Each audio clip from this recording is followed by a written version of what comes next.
Hello and welcome to Limitless. Get ready for an experience that will not only inform, but also inspire you to take action and transform your life. This is the beginning of a new journey where you will discover how to create and live with purpose, energy, and unbeatable focus. Thank you for joining us. Let's start unlocking the infinite potential that is waiting to be explored. Chapter 11. Focus. Let's talk about one of the most underrated yet crucial skills on the path to achieving a limitless mind: focus. In a world saturated with information and distractions, the ability to direct your attention in a sustained and effective way is a superpower. It's not just about working harder, it's about working smarter. Focus is what separates those who accomplish extraordinary things from those who constantly struggle to complete basic tasks. And the good news is that focus can be trained and enhanced, just like any other skill. At the beginning of my journey, I didn't fully understand the true power of focus. Like many others, I found myself constantly bombarded by distractions, emails, messages, social media, all competing for my attention. It felt like trying to navigate a stormy sea where each new wave pulled me in a different direction. I was busy, but I wasn't truly progressing. That's when I realized I needed to take control of my attention. I needed to train my mind to stay focused on a task until it was complete. This was a turning point in my life, and it's exactly what I'm going to share with you in this chapter. In summary, focus is the force that drives all other aspects of a limitless mind. It is not just a skill to be developed, but a lifestyle to be adopted. By cultivating focus, you not only increase your productivity, but also improve the quality of your life, achieving extraordinary results in everything you do. If you practice the techniques I've shared here, from eliminating distractions to visualization and mindfulness, you'll soon discover that your ability to concentrate and accomplish tasks will dramatically improve. Focus is the key to unlocking your true potential. Chapter 12. Study. As we enter the fourth part of our journey, Limitless Methods, we'll now explore a skill that is absolutely essential for anyone who wants to maximize their potential: studying. Many people believe that studying is merely a means to pass exams or acquire knowledge for a specific job. However, studying is much more than that. It is the key to continuous learning, personal reinvention, and adaptation in a constantly changing world. At the beginning of my journey, I too had a limited view of what studying was. Like many, I believed it was a tedious and difficult task reserved for school years. However, as I explored and experimented with different study methods, I discovered that this skill can be a powerful tool for personal transformation. I learned that studying can be enjoyable, efficient, and deeply enriching if done the right way. And it's this expanded vision that I want to share with you in this chapter. The first step to studying effectively is to understand that we all have different learning styles. Some people learn best visually, while others are more auditory or kinesthetic. Identifying your predominant learning style is crucial for personalizing your study approach. For example, if you are a visual learner, you might benefit from mind maps, diagrams, and videos. If you're an auditory learner, listening to lectures, podcasts, or discussing the material with someone else might be more effective. And if you are more kinesthetic, using gestures, writing by hand, and taking breaks for movement can help better retain information. The importance of spaced repetition cannot be underestimated. The human mind is not designed to retain information after a single exposure. That's why spaced repetition, the act of reviewing material at increasing intervals over time, is one of the most powerful techniques for effective studying. When you review material regularly, you reinforce those neural connections, making the information more accessible in the future. Instead of overloading yourself with study marathons, set aside time for regular reviews, and you'll notice a significant improvement in information retention. In addition to spaced repetition, another method I use and highly recommend is the practice of active recall. Instead of simply rereading your notes or books, which is a passive form of study, active recall involves trying to remember information from memory. This can be done through test questions, flashcards, or even explaining the content to someone or to yourself out loud. This practice not only strengthens your memories, but also reveals gaps in your knowledge, allowing you to correct them before it's too late. The study environment is another factor that is often overlooked, but has a significant impact on the effectiveness of learning. An ideal study environment is quiet, organized, and free from distractions. It's important that your brain associates this environment with learning, creating a mental trigger that prepares you to focus as soon as you enter that space.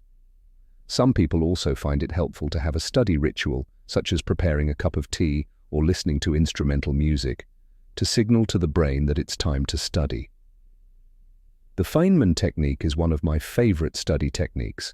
Named after physicist Richard Feynman, this method is simple yet incredibly effective. The idea is to choose a concept you want to understand, explain it in simple terms as if you were teaching someone who knows nothing about the subject, and then review the areas where you had difficulty explaining. This process of simplification and teaching forces your brain to truly comprehend the material rather than just memorize facts. One of the keys to effective studying is time management. Procrastination is a powerful enemy when it comes to studying, and it's easy to fall into the trap of leaving everything until the last minute. A technique that has helped me greatly in overcoming this is the Pomodoro technique, which we discussed earlier.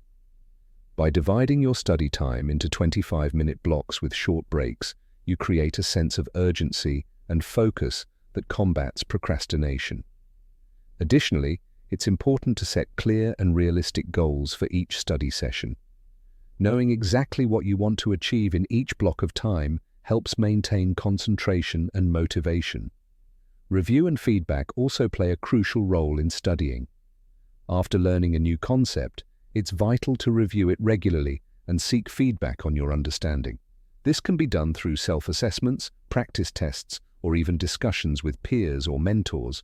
Feedback provides insights into areas that need improvement and confirms what you've already mastered, creating a continuous cycle of learning and improvement. The fundamental point is nutrition and rest. Your brain consumes a significant amount of energy while studying, and it's important to provide it with the necessary nutrients to function optimally. Maintaining a balanced diet rich in omega-3s, antioxidants, and proteins can significantly improve your cognitive abilities. Additionally, sleep plays a critical role in memory consolidation. During sleep, the brain processes and organizes the information you learn during the day, turning it into long-term memories. So never underestimate the importance of a good night's sleep. Continuous learning is the secret to keeping the mind sharp and open to new possibilities. Studying should not be seen as a burdensome task that ends when we leave school or university. On the contrary, it is a continuous and lifelong process. The ability to learn and adapt constantly is what allows us to thrive in a world that is constantly changing.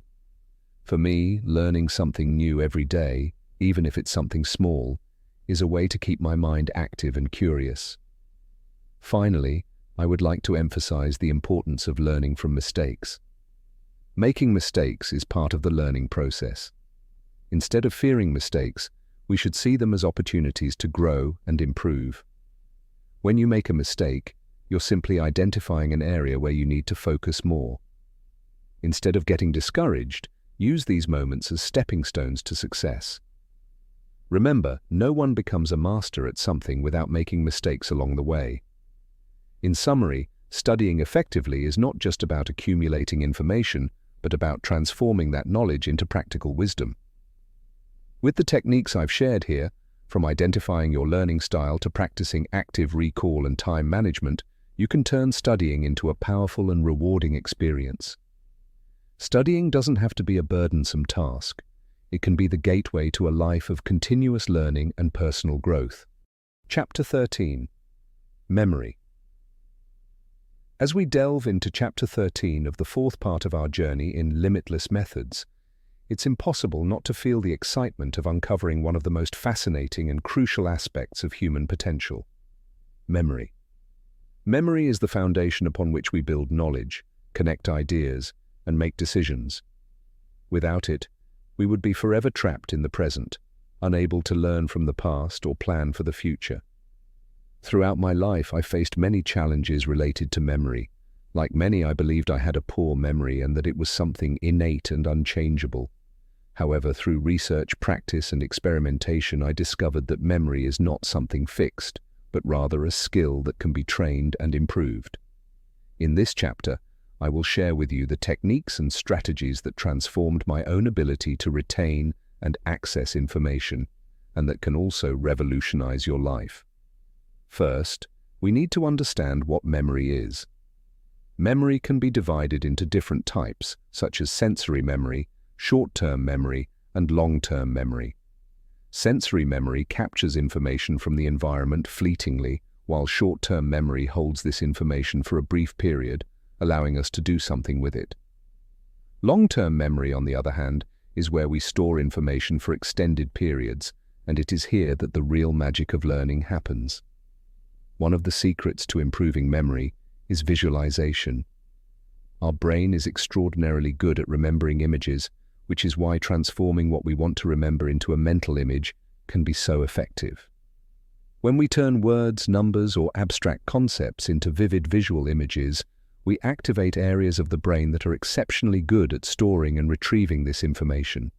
For example, if you need to remember a shopping list, instead of memorizing words like milk, eggs, and bread, you can imagine a crazy scene where a carton of milk is dancing with a giant egg while both balance on a slice of bread. Stories are also powerful tools for memory. Our brain loves stories. By connecting information we want to remember into a coherent and engaging narrative, we dramatically increase our ability to recall that data. This technique, known as chaining, can be used to memorize a variety of information, from simple lists to complex concepts. Imagine, for instance, that you need to remember the names of different tree species. You could create a story where each tree is a character living in a magical forest, each with its own adventures and unique characteristics. The method of loci, or the memory palace technique, is one of the oldest and most effective mnemonic techniques known to humanity. Used by the ancient Greeks and Romans, this technique involves associating what we want to remember with specific locations that we know well. It works like this. Imagine a familiar route, such as the path from your home to work, and at each landmark along that route, you place an image or symbol representing the information you want to remember. When you need to recall this information, you simply mentally walk the route and see the images you placed at each point. Spaced repetition is another fundamental pillar for memory consolidation. As mentioned earlier, reviewing information at spaced intervals helps transfer data from short-term memory to long-term memory. By spacing out your reviews, you give your brain the opportunity to process and strengthen these memories, increasing the likelihood that they will be retained in the long term. Using apps or systems that allow you to plan these reviews can be a very effective strategy to ensure that you are always reinforcing the most important information. Associative memory techniques also deserve special attention. They involve associating new information with something you already know well. This can be done through rhymes, alliterations, or even linking the new information to an existing memory or something you already enjoy. For example, if you need to remember that the building's door code is 4729, you can associate those numbers with the birth dates of close people or a significant year in your life. The environment in which we study or learn also plays a crucial role in information retention. Memory is often context-dependent, meaning that we can remember something better if we are in the same environment where we learned the information. This is known as context-dependent memory. Therefore, studying in an environment similar to where you will need to recall the information, such as an exam room, can aid retention. Additionally, varying the study environment can make memories more resistant to context, making it easier to access them in any situation. The importance of nutrition and physical exercise for memory cannot be ignored either. The brain is a highly metabolically active organ and needs proper nutrition to function at its best. Nutrients like omega-3s, antioxidants, and B vitamins are known to support cognitive function. Moreover, regular physical exercise has been shown to be a potent memory booster, increasing blood flow to the brain and promoting the growth of new brain cells, particularly in the hippocampus, a region crucial for memory. The practice of meditation and mindfulness can also significantly improve memory. Regular meditation can increase gray matter in the brain, improve concentration, and enhance the ability to maintain attention, all essential elements for a good memory. Furthermore, mindfulness helps reduce stress, which is one of memory's greatest enemies. When we are stressed, our body releases hormones that can negatively affect the hippocampus, impairing our ability to form and retrieve memories. Finally, I would like to emphasize the importance of sleep. Sleep is absolutely crucial for memory consolidation. During the deep phases of sleep, our brain reviews and organizes the information we've collected throughout the day, transferring it to long-term memory. Without adequate sleep, all the work we've done to learn and retain information can be compromised. Therefore, ensuring a good sleep routine with regular hours and an environment conducive to rest is essential for optimizing our memory. In conclusion, improving memory is not an unattainable goal reserved for geniuses or those with natural gifts. It is a skill that anyone can develop with the right techniques and strategies. From visualization to the method of Loci, through spaced repetition and attention to physical and mental health, there are countless ways to enhance our ability to remember. By incorporating these practices into your routine, you will not only be improving your memory, but also paving the way for a life of continuous learning and limitless growth. Chapter 14, Speed Reading. Chapter 14 of the book, Limitless, delves into the fascinating world of speed reading, a transformative skill that promises to redefine how we interact with the vast sea of information we face daily. If you've ever felt overwhelmed by the amount of material you need to read, whether for study, work, or simply for pleasure, speed reading could be the key to unlocking your potential and expanding your abilities. Since childhood, I've been fascinated by the power of words. I remember spending hours flipping through books, lost in worlds created by authors I never knew. But as I grew older and life's demands began to accumulate, I realized I simply didn't have enough time to read everything I wanted. It was then that I began exploring speed reading techniques, initially with skepticism, but soon discovering that with practice and dedication, this skill could completely change my life. What is speed reading? At its core, it's the ability to process and comprehend texts at a much faster pace than traditional reading. However, contrary to what many believe, speed reading isn't just about skimming over words without truly absorbing the content. In fact, comprehension is a crucial part of the process. Reading quickly without understanding holds no value. The true goal is to increase speed without sacrificing comprehension. One of the first steps to developing speed reading is eliminating subvocalization, which is the habit of mentally speaking each word as we read. This is something we learn in childhood when taught to read aloud. While this practice is useful for beginners, it also limits our reading speed since we're essentially reading at the pace we speak. To overcome this, we need to learn to trust our ability to recognize words visually without needing to articulate them mentally. Expanding the visual field is another essential technique in speed reading. When we read, our eyes tend to focus on small portions of text at a time, moving from one word to another in a series of short jumps known as saccades. By training our eyes to capture groups of words or even entire phrases at once, we can dramatically increase our reading speed. This involves expanding the field of vision to include more words in a single ocular fixation, reducing the number of pauses and speeding up the reading process. Previewing is another powerful technique that can be incorporated into speed reading. Before diving into a text, it's helpful to quickly scan titles, subtitles, bold words, and any graphics or images.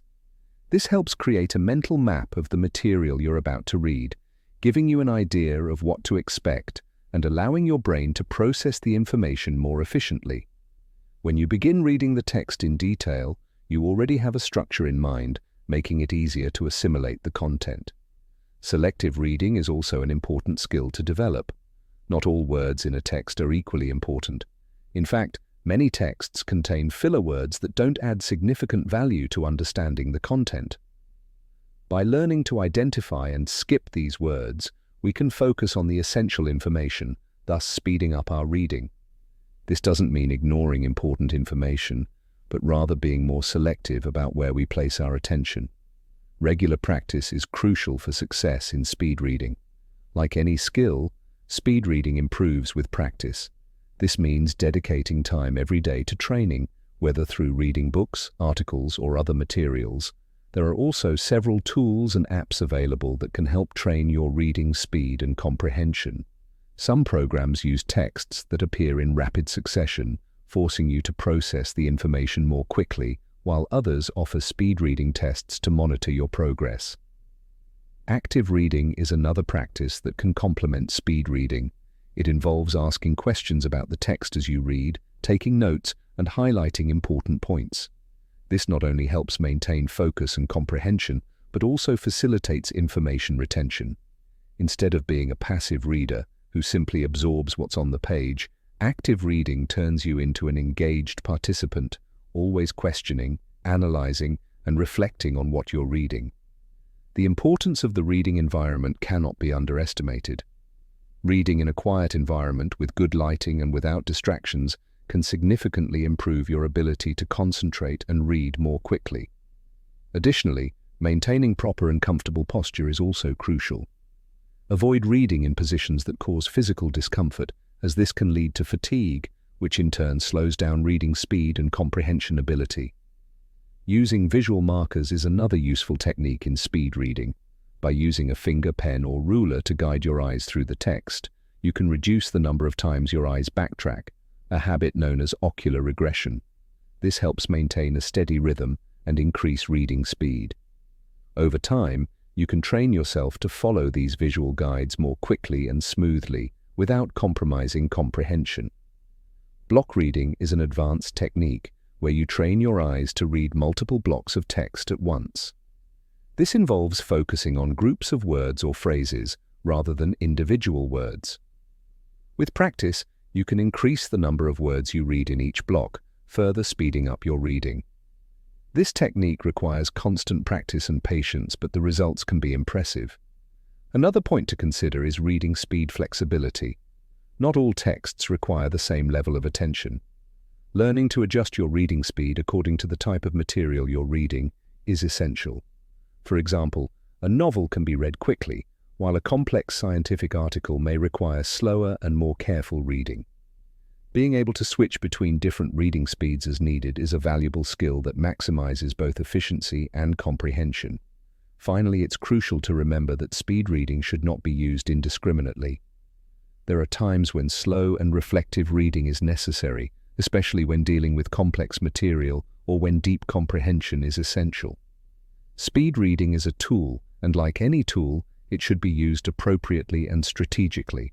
In summary, speed reading is a skill that can be developed and improved with practice and the right techniques. By eliminating subvocalization, expanding the visual field, using previewing, being selective in reading, and practicing regularly, you can transform the way you read and absorb information. In today's fast-paced world, where we are constantly bombarded with new data, being able to read quickly without sacrificing comprehension is an invaluable advantage. This skill not only saves time, but also opens up new possibilities for learning and personal growth, allowing you to absorb more knowledge in less time and use that knowledge more effectively in your daily life. Chapter 15, Thinking. In the final chapter of the fourth part of Limitless, we explore the vast and complex territory of thinking, a fundamental human skill that can be enhanced to achieve extraordinary levels of creativity, analysis, and innovation. In this chapter, as the author, I share personal experiences, practical techniques, and valuable insights that have the power to transform how you think, enabling you to solve problems more effectively and generate ideas that could change your life. From a young age, I was always fascinated by the power of thought. I recall how my mind seemed to expand when I deeply reflected on a problem or idea. But like many, I realized that clear and productive thinking was not something that happened by chance. It was a skill that needed to be cultivated, trained, and refined over time. Thinking is not just a passive process of reflection, it is an active skill that can be trained and improved.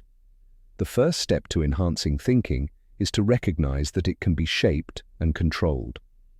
Just as we train our muscles in the gym, we can train our brains to think better, faster, and more creatively. A growth mindset is essential for this process. Believing that you can improve your thinking ability is fundamental to actually doing so. Many people are stuck in the belief that their thinking abilities are innate and unchangeable. However, modern neuroscience shows us that the brain is highly plastic, capable of changing and adapting over time. With the right mindset, you can literally reprogram your brain to think in new and more efficient ways. One of the most powerful techniques for enhancing thinking is the use of mind maps. Mind maps are a visual tool that helps organize information in a non-linear way, allowing the brain to see connections and associations that might not be immediately obvious in a traditional list format. I remember the first time I tried this technique. It was as if my mind opened up to a new world of possibilities.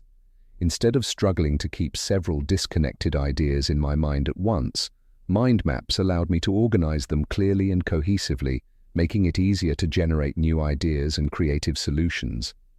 To create a mind map, start with a central idea and then draw branches representing related concepts or information. Each branch can split into sub-branches, creating a structure that reflects the complexity of human thought. This technique not only helps organize your ideas, but also stimulates creativity, as it allows you to see the big picture and the details simultaneously. Another important aspect of thinking is problem solving. Often we get stuck in thought patterns that lead to predictable and ineffective solutions. To break these patterns, it's necessary to adopt a more creative and innovative approach. An effective technique for this is root cause analysis. Instead of trying to solve a problem superficially, repeatedly ask why, until you reach the underlying cause of the issue. This technique, known as the 5 whys, was developed by Toyota and is widely used in continuous improvement processes. By getting to the root of the problem, you can develop solutions that address not just the symptoms, but the fundamental cause. Lateral thinking is also a powerful technique for generating creative solutions. Instead of following the logical and linear path of traditional thinking, lateral thinking encourages exploring alternative and unconventional paths. One way to practice lateral thinking is by using brainstorming techniques that encourage the generation of ideas without immediate judgment. During the brainstorming process, all ideas, no matter how absurd they may seem, are welcome. This creates an environment where creativity can flourish and innovative solutions can emerge. Visualization is another crucial technique discussed in this chapter. Visualization involves creating detailed mental images of a desired goal or solution. By visualizing a problem being solved or a goal being achieved, you are training your brain to create these realities in the physical world. Visualization has been used by elite athletes and successful professionals in various fields to enhance performance and achieve extraordinary results. I personally use visualization daily, imagining what it would be like to achieve my goals and how I would overcome obstacles along the way. This practice not only motivates me but also prepares my mind to recognize opportunities and act with confidence. Critical thinking is equally essential. In a world flooded with information, the ability to evaluate the truthfulness, relevance, and value of information is more important than ever. Critical thinking involves questioning assumptions, analyzing evidence, and considering multiple perspectives before reaching a conclusion. It is a skill that protects against deception and manipulation, enabling you to make informed and effective decisions. Developing critical thinking requires practice. You can start by challenging your own beliefs and opinions, asking yourself why you believe what you believe, and considering contrary evidence. The practice of meditation is another crucial component for enhancing thinking. Meditation helps calm the mind, reduce stress, and improve mental clarity. When the mind is calm, it's easier to think clearly and objectively. I have found that regular meditation not only improves my concentration, but also helps me access deeper levels of creativity and insight. There are various forms of meditation, from mindfulness to transcendental meditation, and all can be beneficial for enhancing thinking. Another important concept discussed is systems thinking. Systems thinking is the ability to see the interconnection between different elements within a larger system. Instead of focusing on isolated parts of a problem, systems thinking allows you to understand how the parts relate and how changes in one area can affect the whole. This is particularly useful in complex situations where simple solutions are inadequate. Developing this skill requires practice and a willingness to see the big picture, considering all possible interactions and consequences. Finally, the chapter addresses the importance of keeping an open mind. Intellectual growth and the development of thinking depend on the ability to remain receptive to new ideas and perspectives. A closed mind is trapped in its own beliefs and prejudices, unable to learn and evolve. By keeping an open mind, you put yourself in a position of continuous learning, always ready to adapt your ideas and strategies as you gain new information and insights. In conclusion, this chapter takes us on a journey through the various facets of thinking, showing how it can be enhanced and refined to achieve greater effectiveness in problem-solving, idea generation, and decision-making. By adopting the techniques discussed, such as mind maps, problem-solving, lateral thinking, visualization, critical thinking, meditation, systems thinking, and maintaining an open mind, you can unlock the true potential of your mind. Like any other skill, thinking requires practice and dedication. But by investing time and effort in enhancing your ability to think, you will not only become more efficient and creative, but also be better equipped to face life's challenges with confidence and clarity. We've reached the end of our summary of the book Limitless. I hope these ideas have inspired you to unleash your full potential, not just in your personal life, but in everything you set out to do. If you enjoyed this content and want more, don't forget to subscribe to the channel, leave a like, and share it with your friends. Thank you so much for watching and for being part of this journey. See you next time.